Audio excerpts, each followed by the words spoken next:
우리가 흔히 아는 최신 무기나 전략 무기가 아니더라도 장약이나 탄약 문제 같은 사소한 기술적 결함으로 전쟁에서 패하는 경우가 있습니다. 전장에서 그 흔한 포탄이 없다는 사실 하나로 전투의 시간을 단축시키고 군지휘부의 선택지를 좁히며 결국 정치적으로나 전략적 결정까지 바뀌는 중대한 사안으로 발전합니다. 멀리 갈 것도 없이 우크라이나 전쟁은 현대전에서 장약과 탄약이 얼마나 중요한가를 적나라하게 보여준 사례입니다. 전쟁 초기 우크라이나는 서방으로부터 막대한 지원을 받았지만 시간이 지나면서 가장 먼저 바닥난 건 탱크가 아니라 포탄이었습니다. 하루 평균 6,000발 이상 쏟아붓던 포병전은 2024년 들어 장약과 탄약 부족으로 하루 2,000발 수준으로 줄었고 이로 인해 방역작전의 속도가 현저히 떨어졌습니다. 장약 부족은 단순히 사거리를 줄이는 것이 아니라 포구 압력이 불안정해져 명중률까지 낮아졌고 탄약의 균일성이 떨어지면서 포신 마모가 급격히 진행됐습니다. 러시아는 꾸준한 포탄 생산으로 하루 1만 발 이상을 퍼부으며 화력 우위를 되찾았고 결국 우크라이나는 남부 공세를 지속하지 못한 채 전선을 고착화시켰습니다. 이 전쟁은 장약의 결핍이 곧 전력의 결핍이라는 사실을 증명했습니다.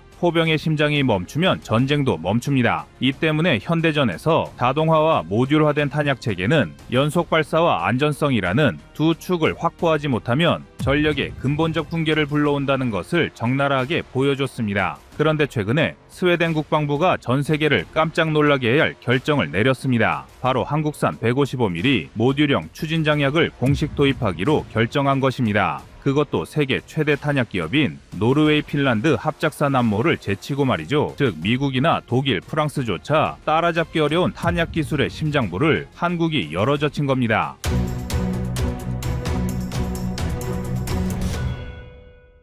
이 결정이 전 세계 방산 시장에서 의미하는 바는 단순한 탄약 수출이 아닙니다. 스웨덴은 유럽 내에서도 포병 전력의 자존심으로 불리는 나라입니다. 그중 아처자주포는 완전 자동화된 유럽형 포병 체계의 대표 모델이죠. 그런데 그 아처가 사용할 심장 연료를 한국에서 수입한다는 건 유럽 방산의 패러다임이 바뀌고 있다는 뜻입니다. 더 이상 독일 라인메탈이나 프랑스 넥스터가 독점하지 못하는 시장에 한국이 본격적으로 발을 들인 겁니다. 해외 군사 매체인 아미레커그니션은 스웨덴의 이번 결정을 두고 한국의 모듈형 추진 장약은 나토 규격을 완벽히 충족하면서도 독일제보다 가격 경쟁력이 최소 30% 이상 높다고 평가했습니다. 또한 미국 디펜스 뉴스는 한화의 MCS는 미군의 XM1113 장거리 포탄 테스트에서도 안정성과 일관성을 입증했다고 보도했습니다. 실제로 한화는 지난 2023년 미 유마 시험장에서 K9 자주포와 함께 MCS를 실사격 테스트하며 40km 이상 장거리 명중률을 인증받았습니다. 즉, 한국의 장약은 단순히 싸서가 아니라 실력으로 검증되어서 선택된 겁니다. 포병 장약은 크게 세 가지 계열로 나뉩니다. 첫째, 백장약 또는 천장약으로 불리우는 가방형은 천이나 섬유주머니에 추진약을 넣어 발사전 포탄과 따로 장전하는 전통 방식입니다. 이는 취급이 간편하고 경량이지만 자동장전이나 무인 포탑과 상성이 나쁘고 습기와 충격에 민감해 보관에서 불리합니다. 둘째, 카트리지나 케이스형은 금속의 신관과 추진약을 결합한 방식으로 점화 신뢰도가 높고 취급이 표준화되지만 부피와 무게가 커 보급 부담이 있습니다. 마지막으로 셋째, 모듈형 장약은 규격화된 캔을 조합해 필요한 추진량을 만들도록 설계된 시스템으로 자동장정이나 유도탄 연동에 최적화되어 있습니다. 한국이 개발한 모듈형 장약의 장점은 자동화 호환성으로 연발 속도와 반응 시간을 획기적으로 단축하고 모듈화로 탄도 일관성이 좋아져 명중률이 상승합니다. 캔 타입과 둔감화 설계로 보관과 운송 안전성이 높아 전투 중 탄약고 폭발 위험을 크게 낮춥니다. 또한 보관 수명과 습도에 대한 내성이 개선되어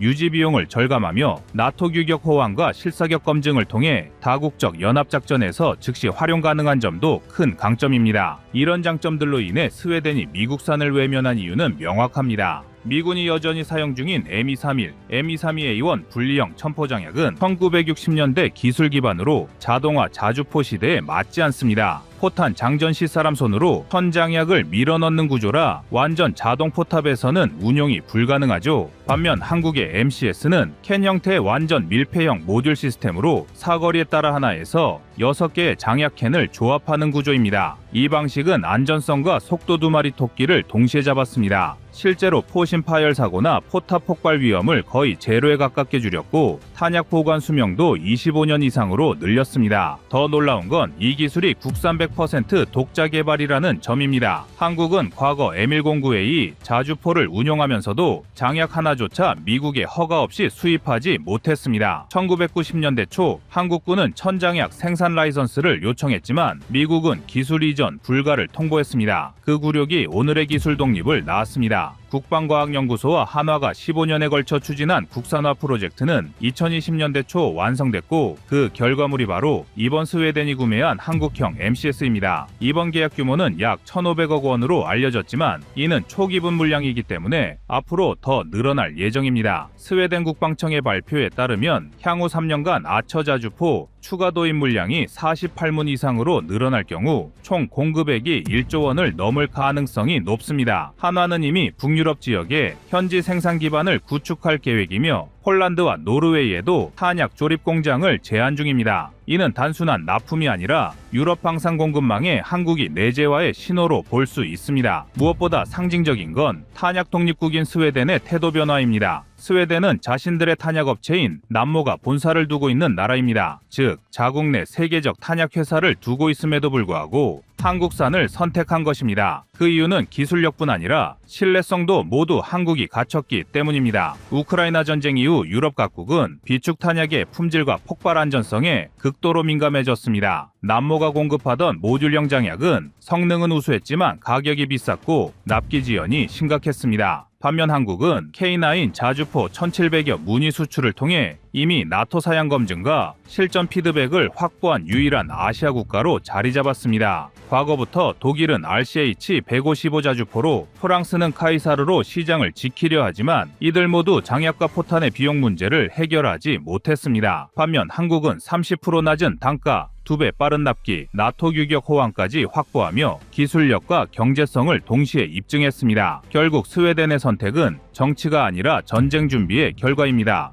러시아의 위협이 북유럽 국경에 다가오자 스웨덴은 중립국이라는 방패를 버리고 나토에 가입했습니다. 그리고 나토의 표준에 가장 잘 맞는 실용적 무기를 찾았습니다. 그 해답이 바로 한국이었습니다. 한국은 이미 사우디, 폴란드, 노르웨이, 핀란드에 이어 북유럽 중심국 스웨덴까지 확보했습니다. 즉, 전세계 포병 체계의 핵심 부품 하나가 메이드 인 코리아로 바뀐 것입니다. 포병의 전투력을 나타내는 지수가 있는데요. 바로 발사체 추진력 사수의 곱입니다. 이 중 장약은 사거리 속도 탄도라는 핵심 변수를 실전에서 통제하는 도구입니다. 그래서 장약이 바뀌면 전투의 판이 바뀝니다. 한국이 만든 모듈식 장약은 포병 전력의 판을 바꾼 작은 혁명이라고 불리우는데요. 이 무기는 단순한 추진약이 아니라 앞으로 도입될 자동화된 자주포에서는 반드시 사용해야 하며 이에 걸맞게 안전과 보급성까지 한데 묶은 시스템으로 설계됐습니다. 전통적인 백장약처럼 사람이 직접 취급해야 하는 불편함도 무겁고 부피 큰 카트리지형의 보급 부담도 모두 극복합니다. 규격화된 캔 모듈을 조합해 필요한 추진력을 만들기 때문에 사거리, 초속, 탄도 특성을 정밀하게 제어할 수 있고 자동 장정이나 무인 포탑과 완벽히 결합됩니다.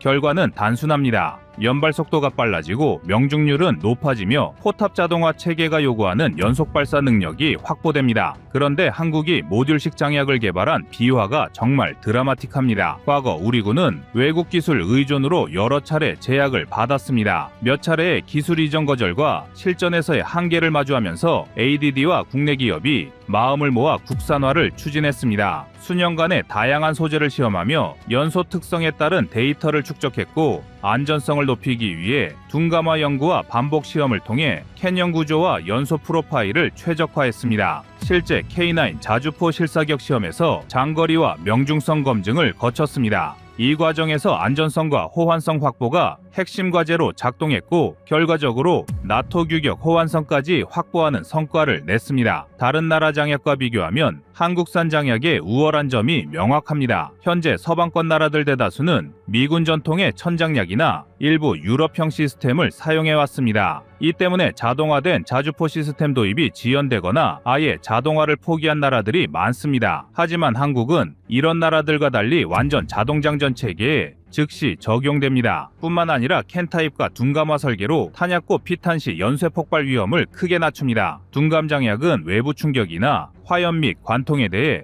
폭발 반응을 억제하도록 설계된 추진약입니다. 성분 조정을 통해 개발하거나 형상 제어 등 다양한 방법으로 제작이 가능한데 이 모든 것들이 극비 기술에 가깝습니다. 그래서 한국이 개발한 캔 구조는 연쇄 폭발 위험을 낮춰 탄약고 생존성을 크게 높였습니다. 하지만 단점도 존재하는데요. 바로 제조 비용과 일부 성능에서의 트레이드오프가 있다는 점입니다. 하지만 보관 수명과 환경 내성이 좋아 전시 소비를 안정적으로 뒷받침한다는 절대적인 강점이 있습니다. 때문에 무엇보다 동일 성능 대비 비용 경쟁력과 빠른 공급이 가능해 다량 비축이 필요한 국가들에서 매력적입니다. 요컨대 한국산 모듈식 장약은 포병의 심장을 다시 설계한 결과물입니다. 전술적 우위는 물론 전략적 자립까지 담보하며 이제 한국은 단순한 무기 수출국을 넘어 전투 지속력과 보급의 기준을 제시하는 공급자로 부상하고 있습니다.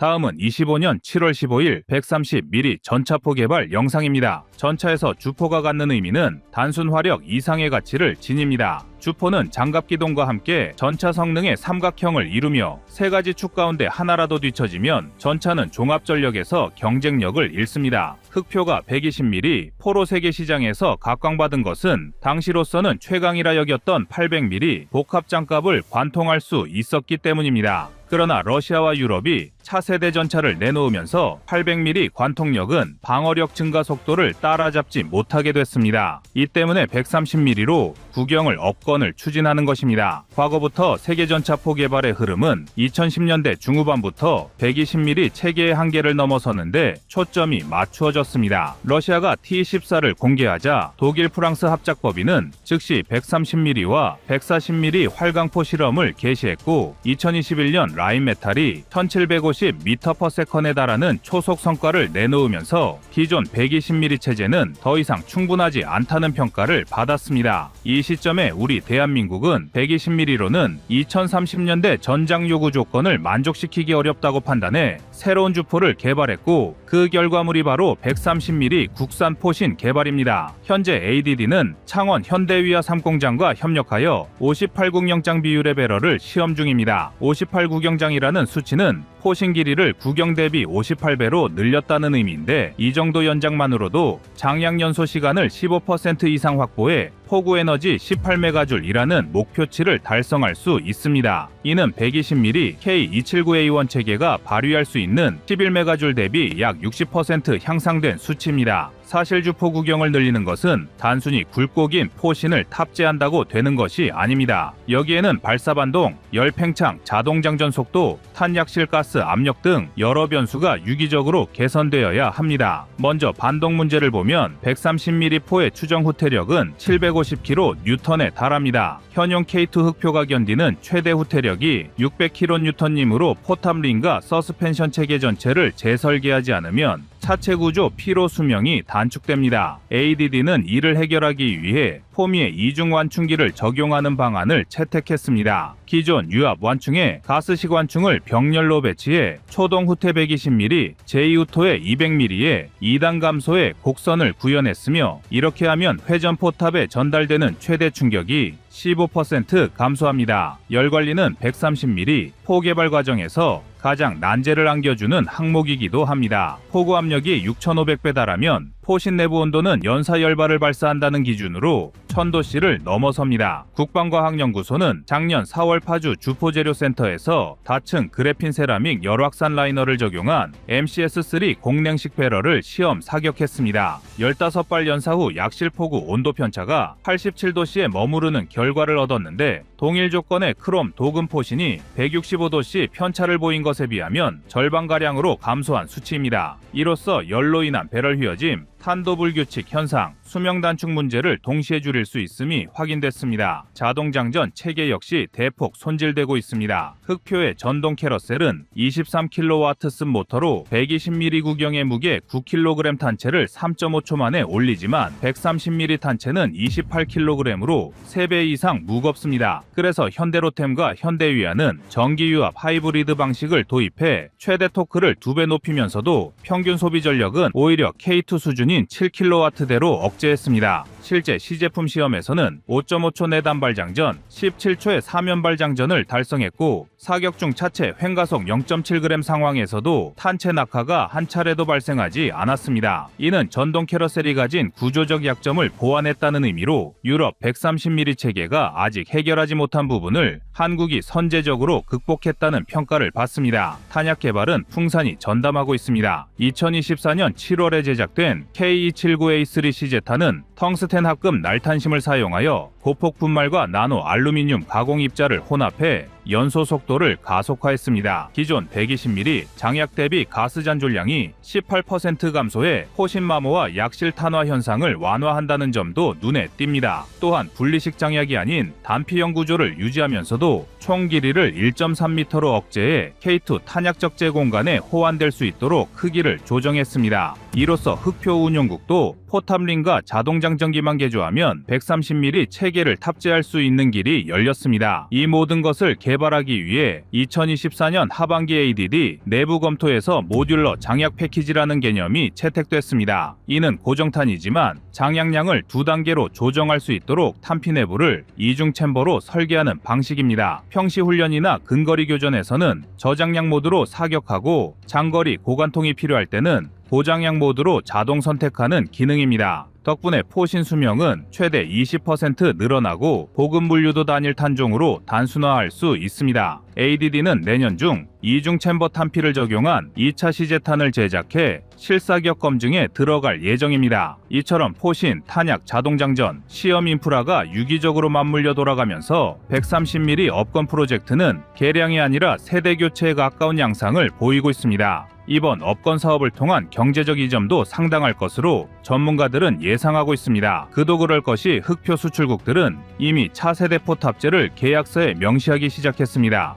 폴란드, 루마니아, UAE가 대표적입니다. 이들은 K2 차대를 기반으로 2030년 이후 130mm급 주포로 자연스럽게 업그레이드하기를 원합니다. 130mm 포가 성공적으로 양산되면 현대위아, 풍산, S&T중공업 등은 연간 최소 1조 원 이상의 추가 매출을 올릴 것으로 예측됩니다. 방산산업 생태계 전체가 괴너지 포신, 고관통 탄약, 지능형 자동장전으로 이어지는 고부가 가치 가치사슬을 완성하는 셈입니다. 여기에 미국이 자국 차세대 전차 개발을 늦추는 사이 한국이 130mm 시장에서 사실상 퍼스트 무버 자리를 선점할 가능성도 커지고 있습니다. 뿐만 아니라 군사전략적으로도 의미도 상당합니다. 만약 2030년대 초 다극 체제의 긴장이 높아져 대규모 기갑전이 재현된다면 포신 구경과 관통력이 전차 생존성을 결정짓는 가장 직접적인 변수로 떠오를 것입니다. 이때 130mm 포를 조기에 전력화하면 육군은 잠재적 위협보다 한 세대 앞선 화력을 확보하게 되고 이는 전평시 모두에서 강력한 억제력을 제공합니다. 또한 130mm 체계는 자동장전기의 발전과 발맞춰 전차 승무원을 3인 체계로 유지할 수 있게 되는데요. 이렇게 되면 인구 감소에 대한 불안도 어느 정도 해결됩니다. 또한 장기적으로 인력 절감과 훈련 효율 측면에서도 이점을 마련합니다. 물론 해결해야 할 과제도 존재합니다. 포탑링 강화, 차대 서스펜션 보강, 반동 감소의 장치 확충이 필수이며 28kg 탄체를 장시간 재장전할 때 발생할 열과 진동 문제를 완벽히 통제해야 합니다.